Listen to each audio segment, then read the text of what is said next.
Good morning, my chickadees. We are ready for. I'm sorry I missed you guys yesterday. It was a busy day, and things just got. It was just crazy. It was crazy. So hold on. Let me respond to a quick message real quick because it's still crazy, but I don't want to leave you hanging for another day. See ya.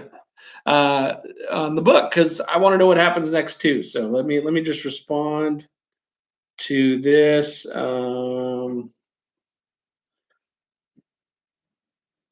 All right. So glad you're with us. And here we go. We are on chapter 6, where, if we recall where we left off, Prince Corin revealed himself. He was climbing through the window of the place where he was staying, and Susan and Edmund are planning their escape from Tashban, and all sorts of crazy things happen. And Shasta sees Corin face to face, and they look identical, right? It's his doppelganger. And so now Shasta's going out the window to try to get away because he doesn't want to get caught, and found out that he was posing as Prince Corin. So, and he still wants to make it to Narnia. So tons going on. Here we go. Chapter 6. Shasta ran lightly along the roof on tiptoes. It felt hot to his bare feet. He was only a few seconds scrambling up the wall at the far end, and when he got to the corner, he found himself looking down into a narrow, smelly street, and there was a rubbish heap against the outside of the wall, just as Corin had told him. Before jumping down, he took a rapid glance round him to get his bearings. Apparently, he had now come over the crown of the island hill on which Tashband is built. Everything sloped away from him, flat roofs below flat roofs, down to the towers and battlements of the city's northern wall. Beyond that was the river, and beyond the river a short slope covered with gardens. But beyond that, again, there was something he had never seen the like of. A great yellowish gray thing, flat as a calm sea, and stretching for miles. On the far side of it were huge blue things, lumpy but with jagged edges, and some of them with white tops. The desert, the mountains, thought Shasta. He jumped down onto the rubbish and began trotting along downhill as fast as he could in the narrow lane, which soon brought him into a wilder street where there were more people. No one bothered to look at a little ragged boy running along on bare feet. Still, he was anxious and uneasy till he turned a corner and there saw the city gate in front of him. Here he was pressed and jostled a bit, for a good many other people were also going out. And on the bridge beyond the gate, the crowd became quite a slow procession, more like a queue than a crowd. Out there, with clear running water on each side, it was deliciously fresh after the smell and heat and noise of Tashband. 1 second. When once Shasta had reached the far end of the bridge, he found the crowd melting away. Everyone seemed to be going either to the left or right along the riverbank. He went straight ahead, up a road that did not appear to be much used, between gardens. In a few paces he was alone, and a few more brought him to the top of the slope. There he stood and stared. It was like coming to the end of the world, for all the grass stopped quite suddenly a few feet before him, and the sand began. Endless level sand like on a seashore, but a bit rougher because it was never wet. The mountains, which now looked further off than before, loomed ahead. Greatly to his relief, he saw, about 5 minutes' walk away on his left, what must certainly be the tombs, just as Bree had described them, great masses of moldering stone shaped like gigantic beehives, but a little narrower. They looked very black and grim, for the sun was now setting right behind them. He turned his face west and trotted towards the tombs. He could not help looking out very hard for any signs of his friends, though the setting sun shone in his face that he could hardly see anything. And anyway, he thought, of course they'll be round on the far side of the farthest tomb, not this side where anyone might see them from the city. There were about 12 tombs, each with a low arched doorway that opened into absolute blackness. They were dotted about in one kind of order, so it took a long time going round this one and going round that one before you could be sure that you'd looked round every side of every tomb. This is what Shasta had to do. There was nobody there. It was very quiet here out on the edge of the desert, and now the sun had really set. Suddenly, from somewhere behind him, there came a terrible sound. Shasta's heart gave a great jump, and he had to bite his tongue to keep himself from screaming. Next moment, he realized what it was. The horns of Tashband, blowing for the closing of the gates. "Don't be a silly little coward," said Shasta to himself. "It's only the same noise you heard this morning." But there's a great difference between a noise heard letting you in with your friends in the morning and a noise heard alone at nightfall, shutting you out. And now that the gates were shut, he knew there was no chance of the others joining him that evening. Either they're shut up in Tashman for the night, thought Shasta, or else they've gone on without me. It's just the sort of thing that Erebus would do, but Bree wouldn't. Oh, he wouldn't. Would he? In this idea about Erebus, Shasta was once more quite wrong. She was proud and could be hard enough, but she was as true as steel and would never have deserted a companion, whether she liked him or not. Now that Shasta knew he would have to spend the night alone, it was getting darker every minute. He began to like the look of the place less and less. There was something very uncomfortable about those great silent shapes of stone. He'd been trying his hardest for a long time not to think of ghouls, but he couldn't keep it up any longer. "Ow, ow, help!" he shouted suddenly, for at the very moment he felt something touch his leg. I don't think anyone could be blamed for shouting if something comes up from behind and touches him, not in such a place and at such a time when he is frightened already. Shasta, at any rate, was too frightened to run. Anything would be better than being chased round and round the burial places of the ancient kings with something he dared not look at behind him. Instead, he did what was really the most sensible thing he could do. He looked around, and his heart almost burst with release. What had touched him was only a cat. The light was too bad now for Shasta to see much of the cat except that it was big and very solemn. It looked as if it might have lived for long, long years among the tombs, alone. Its eyes made you think it knew secrets it would not tell.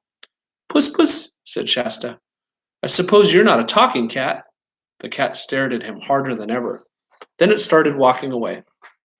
And of course Shasta followed it. It led him right through the tombs and out on the desert side of them. There it sat down, bolt upright with its tail curled round its feet, and its face set towards the desert and towards Narnia in the north, as still as if it were watching for some enemy. Shasta lay down beside it with his back against the cat and his face towards the tombs. Because if one is nervous, there's nothing like having your face towards the danger and having something warm and solid at your back. The sand wouldn't have seemed very comfortable to you, but Shasta had been sleeping on the ground for weeks and hardly noticed it. Very soon he fell asleep, though even in his dreams he went on wondering what had happened to Bree and Erebus and Hwyn. He was wakened suddenly by a noise he'd never heard before. Perhaps it was only a nightmare, said Shasta to himself.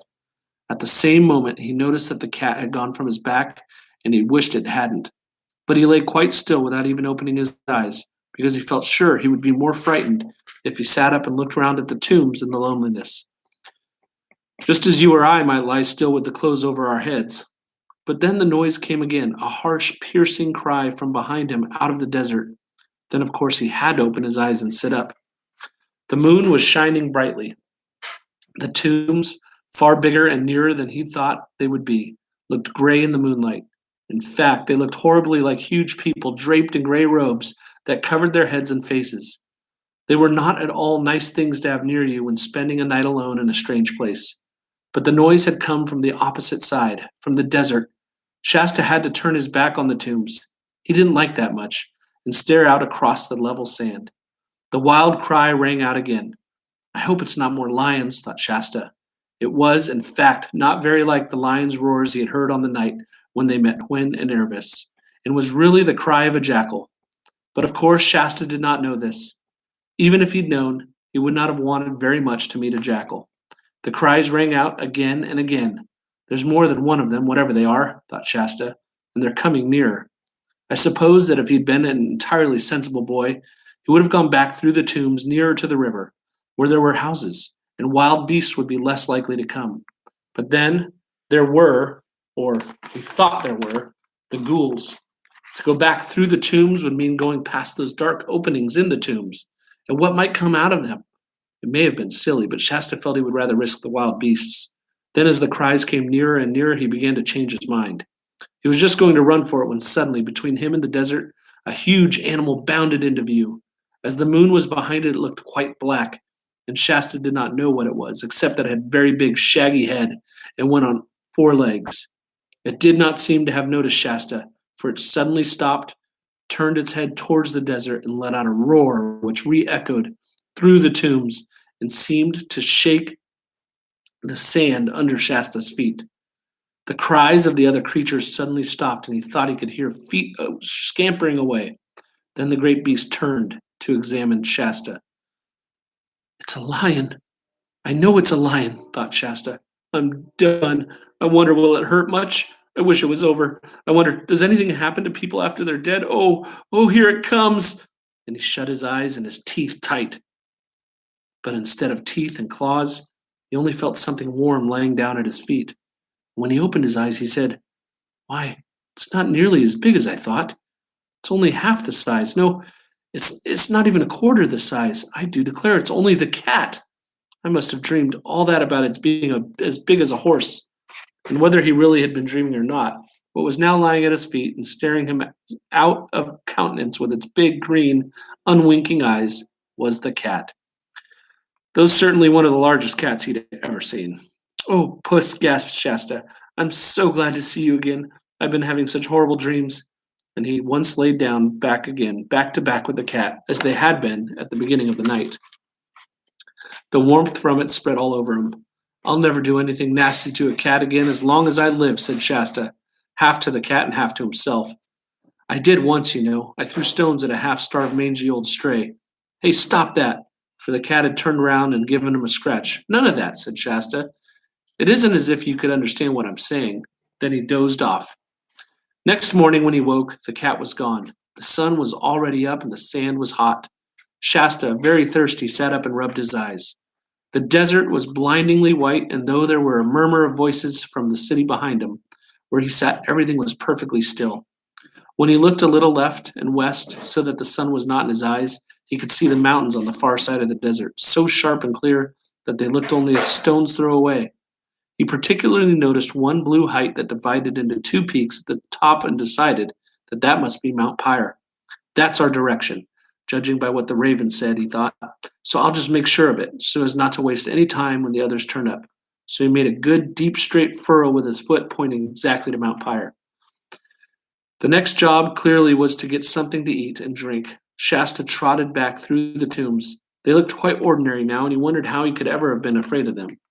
And down, have you ever noticed that? How you look at things during the daytime and they seem just very unassuming, but at nighttime they scare you. It's kind of like under your bed or your closet, how it scares you in the dark, but during the day it doesn't even bother you. Isn't that funny? That's how Shasta was feeling with those tombs. The next job is getting something to eat, and down they looked quite ordinary now, and he wondered how he could ever be afraid of them. And down into the cultivated land by the riverside. There were a few people, but not very many, for the city gates had been open several hours, and the early morning crowds had already gone in. So he had no difficulty in doing a little raiding, as Bree called it. It involved a climb over a garden wall, and the results were 3 oranges, a melon, a fig or two, and a pomegranate. After that, he went down to the riverbank, but not too near the bridge, and had a drink. The water was so nice that he took off his hot, dirty clothes and had a dip. For of course Shasta, having lived on the shore all his life, had learned to swim almost as soon as he learned to walk. When he came out, he lay on the grass looking across the water at Tashbin, all the splendor and strength and glory of it. But that made him remember the dangers of it too.